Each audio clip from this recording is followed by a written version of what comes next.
آج کل جو ہے نا ہمارے معاشرے کے اندر یہ ایک کنسیپٹ بن چکا ہے کہ لوگ کہتے ہیں کہ نماز فجر اور نماز عصر کے بعد کوئی نماز نہیں پڑھنی چاہیے. تو اس کے بارے میں ہمیں جو ہے نا ذرا تلقین فرمائیے گا قرآن و سنت کی روشنی میں. کیا ہم نماز فجر اور عصر کے بعد کوئی نماز جو ہے پڑھ سکتے ہیں, قضائی نماز یا کوئی نوافل وغیرہ, کوئی سنتیں وغیرہ جو ہیں وہ ادا کر سکتے ہیں؟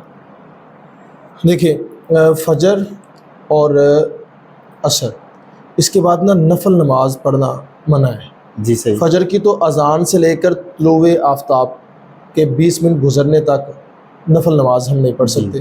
اسی طرح عصر سے لے کر مغرب کی اذان تک یا اذان کے بعد جماعت شروع ہونے تک ہم کوئی نفل نہیں پڑھ سکتے. رہی بات نفل سنت وغیرہ کچھ نہیں پڑھ سکتے, منع کیا گیا باقاعدہ اس سے. اور رہی بات قضا نماز کی, تو قضا نماز صرف 3 اوقات میں نہیں پڑھ سکتے. نمبر 1 20 منٹ ہے طلوع آفتاب کے, فجر کے بعد جب ٹائم ہوتا ہے. 40 منٹ ہے زوال کے, جب سورج عین سر پہ ہوتا ہے. جی مفتی صاحب. 40 منٹ.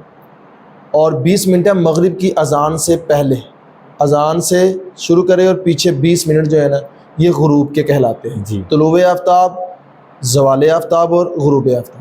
ان 3 اوقات کے علاوہ آپ جب چاہیں قضا نماز پڑھ سکتے ہیں. جی. وہ چاہے فجر کے بعد کا وقت ہو یا عصر کے بعد کا وقت ہو یا مغرب سے پہلے یا